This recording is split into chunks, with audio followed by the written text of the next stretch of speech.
ছিলাম, এমন একটা মানে দলের ভিতরে ছিলাম, আমরা মনে করি আওয়ামী লীগ একটা নিজস্ব ধর্ম, এটা কোনো মুসলিম না হিন্দু না, মানে এটা আলাদা একটা ধর্ম মনে করতাম আমরা। আমরা কথা বলার কোনো সাহস পাই না, কোনোদিন কোথাও কোনো অধিকার পাই না, যেখানে যাই সেখানেই আওয়ামী লীগ, এখানে গেলে আওয়ামী লীগ, ওখানে গেলে আওয়ামী লীগ, সব জায়গায় আওয়ামী লীগ। আমার 2000 ভাই বোন শহীদ হয়েছে, আমরা অসংখ্য আহত জীবন্ত শহীদ ঘুরে বেড়াচ্ছি। এখন অব্দি আমার লজ্জা লাগে বলতে, এখন অব্দি কিভাবে আওয়ামী লীগের দোসররাই বুক ফুলিয়ে হাঁটাচলা করে। ঠিক। আমি প্রশাসক মহোদয়ের কাছে বলতে চাই, আপনি কি দেখেন না আপনাদের বাচ্চাদের যেভাবে খুন করা হয়েছে, তারপরও কেন সেই খুনিরা বুক ফুলিয়ে রাস্তায় হেঁটে বেড়ায়?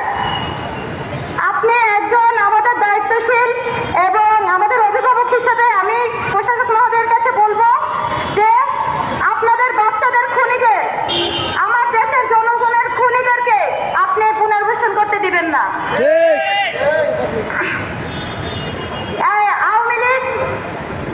আওয়ামী লীগের যে দোসররা আছে, তারা এখনো বিভিন্ন জায়গায় প্রত্যেকটা পাড়া মহল্লা থেকে শুরু করে প্রশাসন সব জায়গায় ঘাপটি মেরে বসে আছে। জুলাই গণঅভ্যুত্থান যদি আরেকবার কায়েম হতে হয়, তাহলে যদি আমাদের আবার জুলাই গণঅভ্যুত্থানে নামতে হয়, তাহলে আমরা এই জুলাই গণঅভ্যুত্থানের প্রেক্ষাপট অন্যরকম হবে।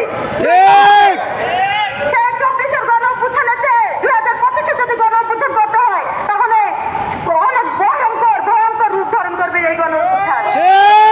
আমাদের 36 দিন লেগেছিল আওয়ামী লীগের 16 বছরের শাসককে তাড়ানোর জন্য।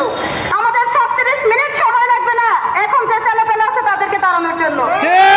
বলতে চাই, স্পষ্ট বার্তা দিতে চাই, শুধু আওয়ামী লীগের দোসর না, তাদের লেজু দিয়ে যারা তাদের পক্ষে কথা বলছে, তাদেরকে নিয়ে যারা সংগঠন তৈরি করতেছেন নতুন নতুন, আমি সবার উদ্দেশ্যে একটা কথা বলতে চাই, আমাদেরকে মরার ভয় দেখাবেন না। আমরা সেই জুলাই গণঅভ্যুত্থানে মারা গিয়েছি। এখন আমাদের প্লাস পয়েন্ট, এই বোনাস টাইমটা আমরা যা ইচ্ছা তাই করতে পারি।